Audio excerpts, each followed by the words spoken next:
un grand personnage très, très, très mince, timide, et qui a commencé sa carrière par des études religieuses, en théologie. Études au Canada, aux États-Unis, à Saint-Louis en particulier. Il était protestant. Et je pense que c'est arrivé, il y avait une trentaine d'années, assez important dans sa vie. Il s'est converti. Et il est devenu professeur de littérature. Il est rentré à Toronto. Mais lors de sa conversion, ça l'a amené à lire beaucoup de textes très anciens. Les pères de l'Église, les textes historiques des Jésuites, Ignace de Loyola, et ainsi de suite. Et l'effet a peut-être été de le convertir, d'en faire un personnage religieux, mais il y a eu un autre effet qui a été de lui faire connaître toute la littérature médiévale, toute la littérature de la Renaissance et toute la littérature du début des temps modernes, Shakespeare, etc. Et il s'est rendu compte qu'à cette période-là, il y a eu un bouleversement, pas un changement, un bouleversement en Occident dans la façon de penser. Qu'est-ce qui a pu causer ça? Les choses ne changent pas pendant 300 ans, 400 ans, 500 ans, et tout à coup, en 50 ans, il y a un bouleversement. Alors, il s'est demandé, à l'époque où tout a changé, qu'est-ce qui avait changé dans les technologies? Une seule. Une seule. La seule invention, c'était l'imprimerie. Et il s'est rendu compte que pendant les 50 premières années de l'imprimerie n'a pas diffusé des livres nouveaux et des idées nouvelles. Elle ne faisait qu'imprimer et diffuser les livres anciens. Donc, ce n'est pas le contenu des livres qui a changé les mentalités, changé les sociétés, changé la vie, c'est l'outil lui-même. Un, par la diffusion de certaines choses, des textes religieux ou pas, mais surtout par le fait que, grâce à l'imprimerie, les gens avaient accès à l'information chez eux, privément, et non plus dans des églises, dans des salles de réunion, dans des synagogues, verbalement, par la parole et en groupe. Ça crée un individu différent, qui pense différemment, qui se met à avoir des nouvelles idées. À ce moment-là, il s'est demandé si on pouvait appliquer ça à peu près à toutes les technologies de communication. D'abord la radio. Quel est l'effet de la radio? Ensuite, le cinéma, qui a été inventé d'ailleurs avant la radio. Et ensuite, la télévision. Et là, il a développé des tentatives d'explication, les médias hot, les médias cool, plus personne ne pense de ça aujourd'hui. C'était un passage dans l'idée. Ça se disait bien à la télévision, parce qu'il est devenu une vedette de télévision. Alors, aujourd'hui, ce que je pense qu'il faut dire de McLuhan, c'est que ses recherches, qui sont des recherches littéraires, McLuhan était un spécialiste de la littérature symboliste, Mallarmé, Eliot et d'autres. Et encore là,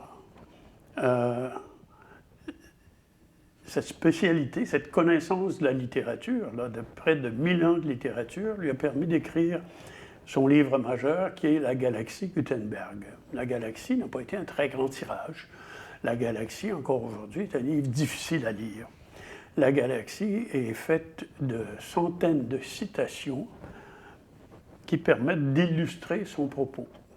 Comme quoi, l'imprimerie, l'alphabet d'abord, il y a fort longtemps, l'imprimerie ensuite, et ce n'est pas pour rien que l'imprimerie a été inventée par les gens qui utilisaient l'alphabet et non pas par des gens qui utilisaient les hiéroglyphes. Ils pouvaient reproduire des pages, mais il n'y avait pas moyen de diffuser largement l'information. C'est son livre majeur, c'est la totalité de sa pensée. Le reste, ce sont des traductions de sa pensée faites par lui-même, parce qu'on l'interviewait à la télé. Il est devenu une très grande vedette de télévision. Parler de lui dans les magazines, dans les journaux. C'est vraiment vers 1962-63 qu'il est qu'on a parlé de lui en dehors de l'université, c'est quand Pierre Trudeau est devenu premier ministre qu'on a su que Trudeau consultait McLuhan, ce qui a contribué à faire sa notoriété. Il a été très malade, tumeur du cerveau, une intervention qui a duré, je crois, 17 ou 18 heures. Et après, le personnage était toujours là. Il ne semblait pas avoir changé, mais au plan de l'enseignement, de l'écriture, des interviews, des explications qu'il donnait, il était extrêmement un peu absent, un peu diminué. J'ai eu la chance de le rencontrer pour un petit livre que j'ai fait qui s'appelle « Conversation avec McLuhan », mais le gros de ces conversations-là a été tenu avant son opération. J'ai simplement réuni les choses que je savais de lui et mes propres explications. Et le texte d'une très longue conférence, en tout un texte de 40 feuillets, que j'ai donné comme conférence inaugurale à Toronto en 2001, lors du centenaire de sa naissance. Vous avez traduit McLuhan. Qu'est-ce que ça représentait comme travail? Avez-vous trouvé ça difficile de traduire McLuhan? Difficile, je dirais, c'était pas... oui, c'était difficile. C'est pas écrire des articles pour les journaux, parce que McLuhan, il y avait deux choses. D'abord, McLuhan cite énormément d'auteurs, généralement sans donner la référence. Il donne le nom du livre. Alors, il faut aller voir le livre. Si c'est une citation d'un auteur français, qui l'a traduit en anglais, je ne vais pas retraduire. J'allais à la bibliothèque municipale, ou à celle de l'université, généralement à la municipale, faire la queue, attendre les livres qui sont sortis, et lire tout le livre pour trouver l'original.